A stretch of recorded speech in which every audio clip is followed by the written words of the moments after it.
They think he's a loser, but they sure don't mind spending his money. That's the sentence that's been echoing in my head all week. Funny how people can hate someone right until they need something from them. My name's Olivia. I'm 33. I married Jake 4 years ago and have been defending him to my parents for about as long. They've never liked him not because he's done anything wrong but because he doesn't fit their picture-perfect mold of a successful man. My dad's a retired military officer who still stands like he's in formation, and my mom has all the warmth of a frosted window. They're the kind of people who think a man is only valuable if he wears a suit, drives a German car, and knows how to command a room with his handshake. Jake is not that guy. He's a software engineer freelance and he works from home in pajama pants. He's gentle, awkward around new people and talks to our cat like it's a person. He bakes muffins on Sunday mornings and cries during Pixar movies. He is also somehow making over $250,000 a year from 3 long-term tech contracts. But my parents, they don't see the code he writes. They see the hoodie and the lack of small talk. So for years they've treated him like he's beneath me. At our wedding, my dad made a toast that included the words, "Well, I guess love conquers all, even ambition." My mom once pulled me aside after dinner and whispered, "Are you sure you're not the breadwinner?" Like it was some shameful thing. Jake heard that one. He didn't say anything, but he didn't need to. His silence said it all. I tried everything. I tried to correct them.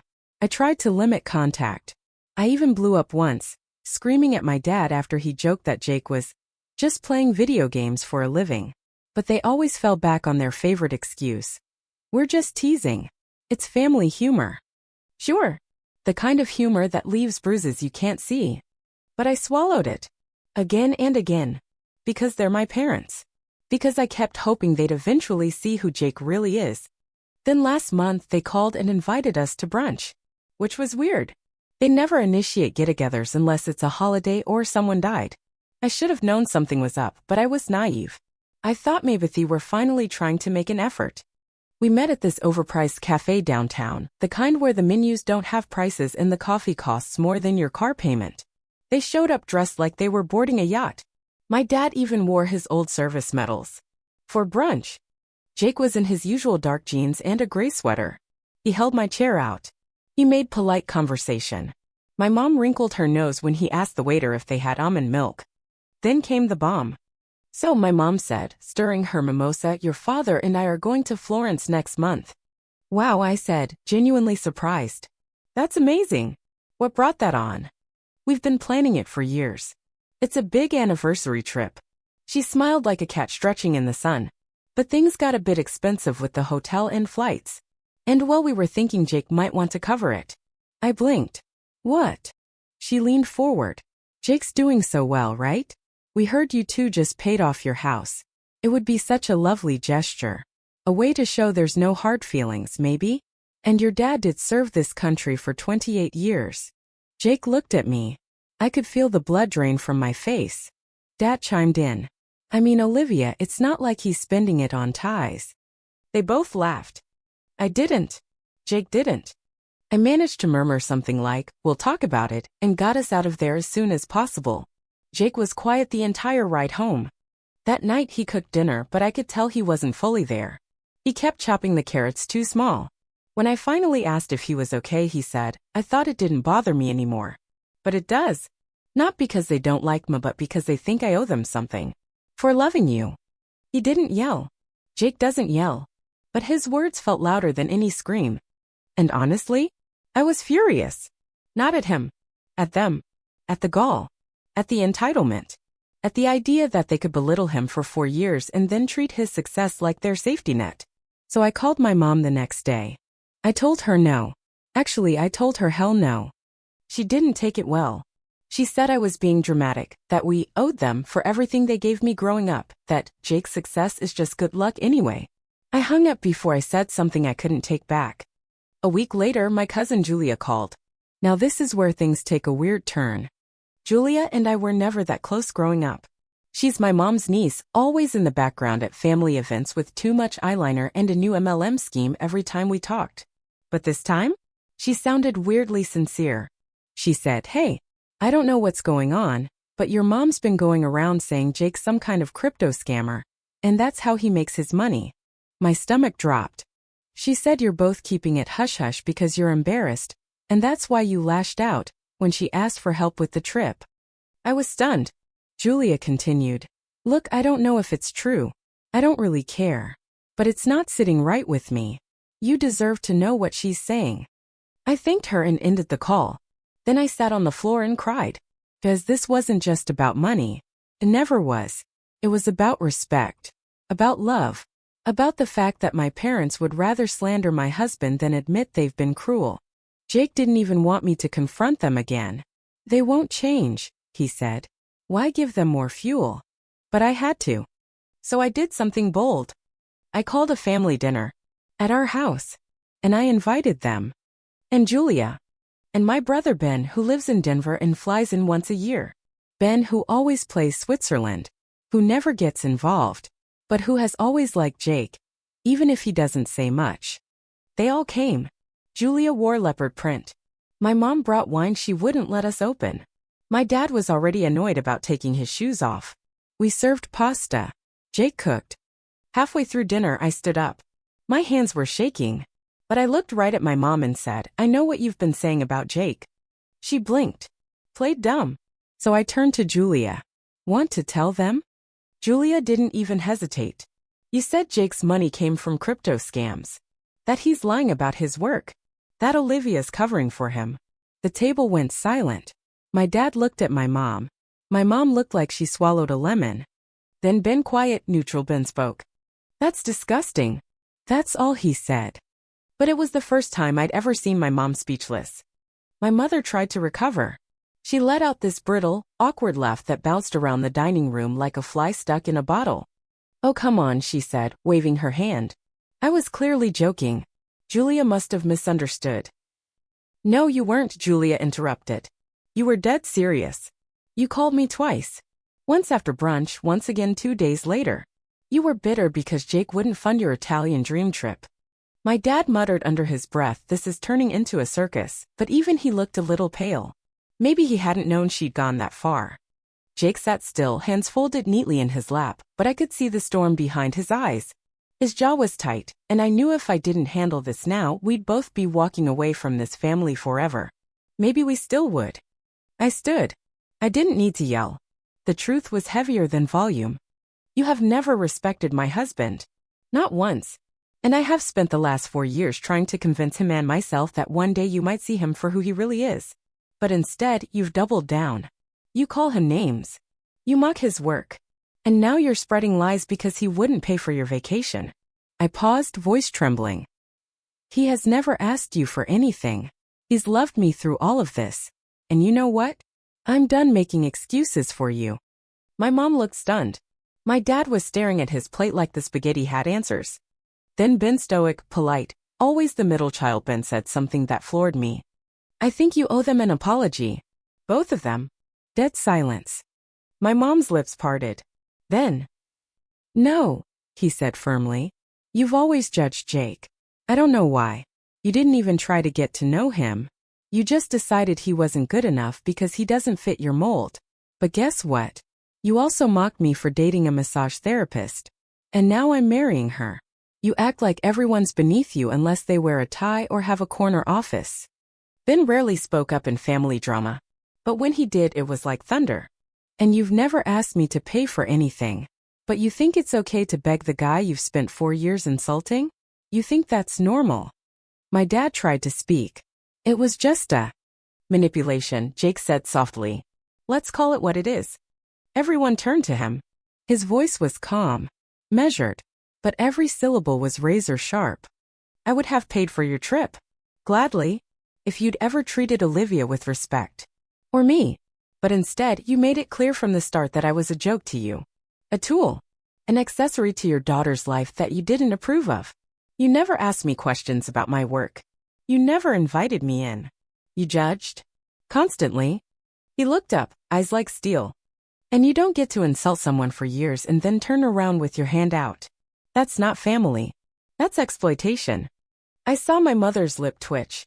Her pride was fighting to survive. But we raised Olivia, she said tightly. We gave her everything. And now she lets you humiliate us. I laughed. I couldn't help it. A short, dry laugh that probably sounded more bitter than amused. You gave me piano lessons and a private school, I said. But you never gave me unconditional love. Everything came with strings. Expectations. You expected me to marry someone like Todd the lawyer with a country club membership. The one who cheated on his fiancée twice while dating me. But at least he wore cufflinks, right? My mom flinched. I continued, Jake gave me something you never did. Safety. Kindness. A home that doesn't make me feel like I'm always one mistake away from being unloved. Ben whispered, damn. Under his breath. Jake reached over and took my hand under the table. My mom didn't say anything for a long time. She just stared. And for the first time in my adult life, I think I saw her ego shatter a little. Dinner ended awkwardly. They left early. Julia lingered, helping us clean up. Before she went home, she hugged me tighter than I expected. I always thought you were the golden child, she whispered. But you've had it rough in your own way. After everyone left, I collapsed on the couch. Jake brought me tea. Neither of us spoke for a while. Finally, I said, do you think they'll ever change? He thought about it. I don't know, he said. But I'm done letting them change you. Over the next few weeks, the fallout was predictable. My mom sent me a long email titled, We need to talk about what you said. I didn't read it. I archived it immediately. My dad sent Jake a single text. Sorry things got heated. That was it. Ben called me a few days later. You okay? He asked. Getting there. He paused. I talked to Mom. She's spiraling. Saying you've turned on her. That she's lost her daughter. I snorted. Maybe she should have thought of that before treating my husband like garbage. I told her the same. Really? Yeah. I also told her I canceled my ticket to Florence. That surprised me.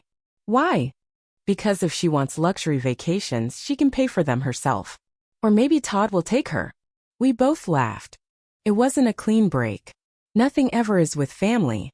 But for the first time in a long time I felt clear-headed. Like I wasn't constantly walking on eggshells. Jake was gentler with me in those weeks. Not that he wasn't always gentle, but there was something new in how he held my hand, how he asked if I was okay, how he left post-its on my laptop with little notes like, reminder, you're not crazy, they just suck. I started therapy. I told my therapist everything from the wedding toast to the brunch to the crypto lie. She helped me name the thing I'd been feeling for years but couldn't describe, emotional enmeshment. My parents had never let me be fully separate. They wanted control under the guise of concern. And Jake's refusal to be controlled? That was the real sin in their eyes. It wasn't about almond milk. Or pajamas. Or software. It was about autonomy. Mine. His. Ours. And they hated it. But I didn't. I loved it. I loved him. A month later, we went on our own vacation. Nowhere fancy, just a cabin in the mountains with no Wi-Fi and a shelf full of dusty board games. One night, while watching the fire crackle, Jake turned to me and said, "Thank you." For what? For picking me. I looked at him. You think I didn't know they hated me? I knew from day one. But you always stood by me. Even when it hurt. I teared up. Of course I did. You're my person. And maybe that was the point. You don't get to choose your family. But you do get to choose the people who treat you like one. But wait. You want a twist? There is one. A juicy one. 2 months after the whole blow-up, I got a text from my mom. Can we talk? Something urgent. Against my better judgment, I agreed to a coffee. She showed up looking worn. Not glamorous. Just tired. Hair unstyled. No lipstick. That alone threw me. Then she dropped the bomb. They didn't just want Jake to pay for Florence. They needed him to. Turns out, my dad had made some reckless investments post-retirement. A business venture with an old military buddy had gone belly up, and they were bleeding money. The trip was meant to be a reset, an escape. They were planning to ask Jake for help covering more than just the vacation. We're going to lose the condo, she said, voice trembling. Your father doesn't want me telling anyone, but I'm scared. I sat back. So it wasn't just greed. It was desperation. And they were too proud to admit it directly. So they wrapped their request in entitlement and manipulation, hoping it would seem like a gift instead of a lifeline. I looked at her and asked, would you have ever told me the truth if I hadn't confronted you? She looked away. I nodded. That's what I thought. I walked away without saying yes. without saying no either. When I told Jake that night, he didn't say what I expected. He didn't rage or gloat or even smirk. He just sighed. I would have helped them, even after everything, if they had just asked. With honesty, with respect. That's who Jake is. Better than me. Better than them. A week passed. I didn't respond to my mom's request. Jake didn't bring it up again either, though I could see it weighed on him. Not the money. The choice. That's the thing with people like Jake, they don't mind helping. But they need to know it's coming from the right place. Not from coercion. Not from guilt. Not from lies. Then Ben called again. He said, "Hey, Mom and Dad told me they're thinking about selling Grandma's land." I froze. The cottage in upstate New York? Yeah. They're that desperate. But here's the kicker theory telling the family it's to downsize, not because they're drowning in debt. I couldn't believe it. That cottage was the last thing my dad's family had left. A tiny broken-down place, sure, but filled with memories where he used to fish with his brothers, where my cousins and I learned to skip stones and roast marshmallows. They won't admit how bad it is, Ben added. But I think they're almost out of options. That night, I sat across from Jake in our living room. The lamp glowed softly between us, and outside the windows, fireflies blinked in the dark. I think I want to help them," I said quietly. Jake looked at me, surprised. "I don't want to save them," I clarified. "I want to give them a chance to save themselves. One chance. But on our terms." Jake nodded slowly. "Okay. Let's talk terms." So we drafted a letter, not an email, not a text, but a letter. Something formal. Something that couldn't be misinterpreted or twisted into a phone game version of events. In it, we laid out a clear offer. We would provide a one-time financial gift to help them stay afloat enough to keep the condo, enough to cover essentials. No strings attached, with two conditions. They acknowledge in writing that they disrespected our marriage and take responsibility for the emotional harm they caused. They agreed to attend 3 joint therapy sessions with us. Not forever. Just 3. To start healing, or at least to try. We printed it, folded it neatly, mailed it. 2 days later, we got a voicemail. "Olivia, this letter, this ultimatum is outrageous. You're treating us like we're some kind of criminals. We are your parents." Jake and I listened to it on speaker, sitting in stunned silence. My mom's voice cracked halfway through. She sounded furious, humiliated, but underneath it unmistakably afraid. She ended with, "We'll talk when you come to your senses." We didn't respond. A week later, another voicemail. This one from my dad. "Your mother's stubborn. But I read the letter. And we've talked. If this is what it takes, fine. We'll do the therapy. You'll get your statement. Just please send the money before the condo gets listed." Jake listened to that one 3 times. Then he said, "I'll wire it tomorrow." I put my head in my hands. Are we doing the right thing? Jake reached over and gently tugged my hand away from my face. "We're doing the best thing. That's more than they ever did for us." The statement came via email 2 days later. It was awkwardly written and full of passive language, but it was there. We acknowledged that our past words and actions have caused emotional pain, and we sincerely regret the way we've treated Jake and the strain we placed on Olivia by not supporting her marriage. We understand respect must be mutual, and we are committed to doing better. That's it. No, we love you. No, Jake, we're sorry. But it was a crack in the armor. Jake sent the money. I didn't ask how much. I didn't need to know. The important thing was the gesture, not from us to them, but from Jake to me. To honor my grief, my conflict, my past. The first therapy session was set for the following Tuesday. I didn't sleep the night before. Jake and I sat on one side of the room, my parents on the other. The therapist, a woman named Sharon with silver hair and soft eyes, began gently. "Why are we here today?" No one answered. Then Jake, bless his brave, broken heart, said, "Because love isn't enough if there's no respect." My mom immediately went rigid. But she didn't interrupt. He continued, "I've spent 4 years being polite to people who mocked me. I did it because Olivia loves you. And I love her. But I can't do that anymore. I won't. I want a real relationship with you.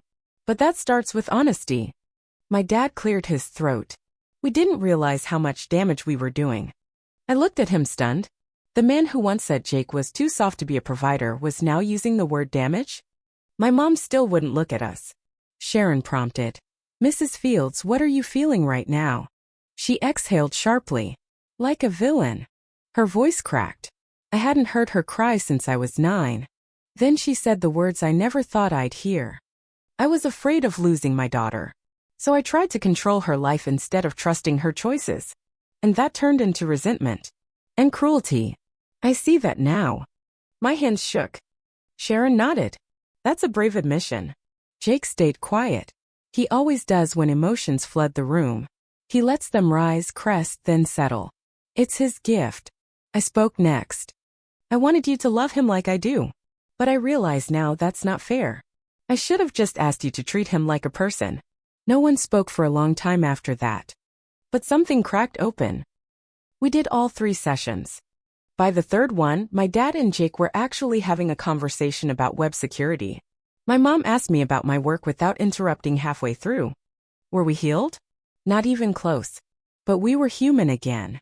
After the final session, my mom walked me to the parking lot. She held out a small velvet box. It was my mother's. I was going to give it to you on your wedding day, but I didn't feel like you were really mine anymore. I opened it. A delicate gold necklace with a tiny sapphire in the middle. I remembered it from childhood. I remembered watching her wear it every Christmas. I looked at her. You don't have to do this. I know, she said softly. But I want to. I hugged her.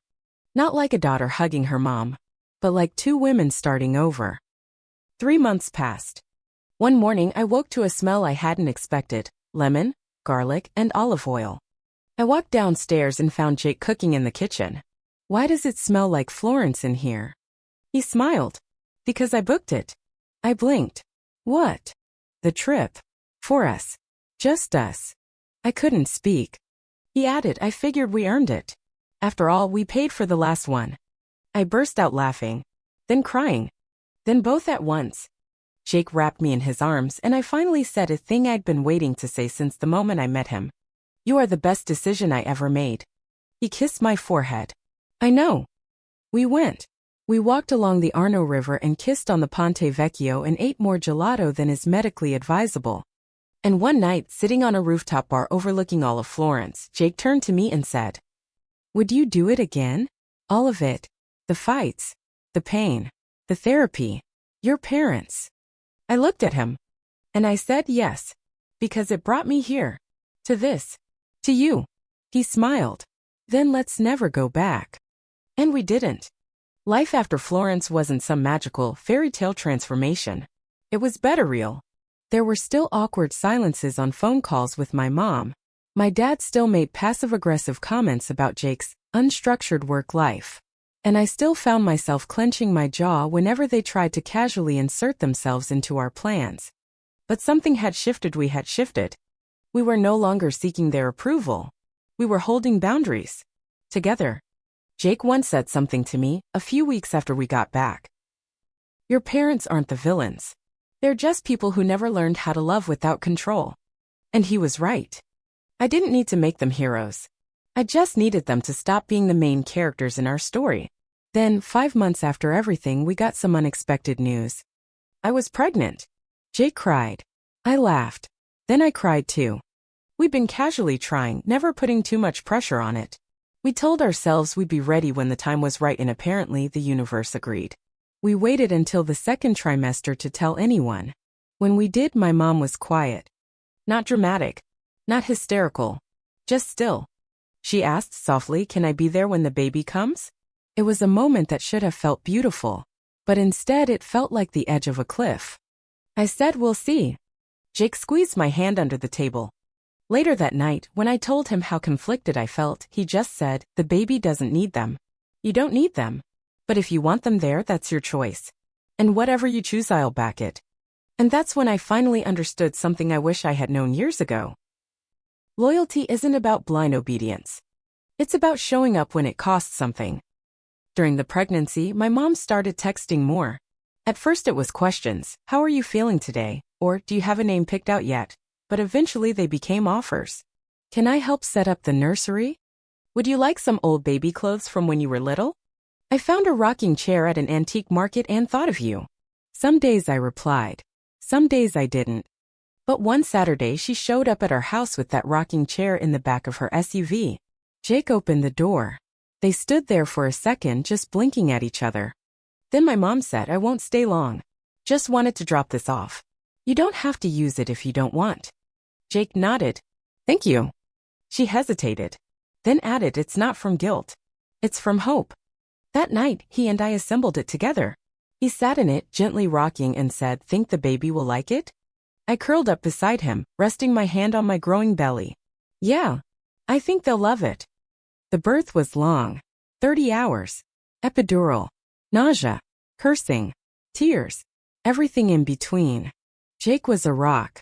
I mean that literally. I think he didn't sit down for the entire second day. Just held my hand and whispered things like, "You've got this. And I've never loved you more." When our daughter arrived, she came into the world with a scream so fierce the nurse laughed and said, "Oh, she's gonna be a firecracker." We named her Lena Hope. Hope, because of everything it took to get there. We didn't call my parents right away. We waited a day. We wanted to keep her to ourselves for just a moment longer. To breathe her in without any outside noise. When we did call, my mom cried. My dad sounded stunned. "We'd like to come meet her," my mom said carefully. "Only if you're ready." I surprised myself when I said yes. They came the next day. And here's the moment I'll never forget. Jake handed Lena to my mother. She took her gently, reverently, like she was made of starlight and glass. And then she looked up at Jake and said, "You're a wonderful father already. She's lucky to have you." No sarcasm. No backhanded undertones. Just truth. Jake didn't say anything, but I saw his shoulders relax for the first time in years. Over the next few months, the visits became more frequent. Small doses. Controlled doses. My parents were trying, not perfectly, but sincerely. They no longer commented on Jake's job. They didn't ask for money. And when we offered to host Thanksgiving, they didn't question our tiny dining room or our mismatched chairs. They brought pie. They played with Lena. My dad told Jake, "You make a mean turkey." Jake blinked. Thanks, sir. Call me Frank." I nearly dropped the gravy boat. The final twist? Julia. She came to visit one Saturday, holding a ridiculously large teddy bear and a bag of diapers. "You weren't kidding," she said, cradling Lena. "You made a whole human." Damn. She stayed late, helped us clean up dinner, and then confessed something I hadn't expected. "I started therapy. After all that drama with your parents, I realized I have my own crap to deal with. Maybe we all do." I smiled. "It's contagious. Like a virus. A healing virus." She laughed. "Well, thanks for infecting me." Before she left, she looked at Jake and said, "I owe you an apology too. I made fun of you once at Christmas for bringing gluten-free cookies. I didn't know you had celiac." Jake smiled. Apology accepted. Also, they were delicious. Yeah, all right, they were. Now Lena's almost 1. She's walking, babbling, obsessed with anything that makes music. Jake built her a wooden xylophone with his bare hands. My mom comes by every other week to help me cook. My dad reads her stories with too many sound effects. Are we a perfect family? No. But we're a real one.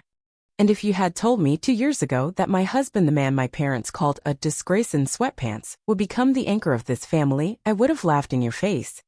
But he is. Because he never asked for revenge. Just respect. And because when the storm came, he didn't run. He helped me build shelter. So if anyone reading this has parents who belittle your partner, who dismiss kindness, mock difference, worship status, please know this. You don't owe them loyalty. You owe yourself peace. And you owe your partner the kind of defense you would want if the roles were reversed. I defended Jake. Then he defended us. And now our daughter will grow up knowing what love looks like, not just between two people, but in the messy, painful, beautiful labor of building a better family. Not perfect, but honest. And that's enough.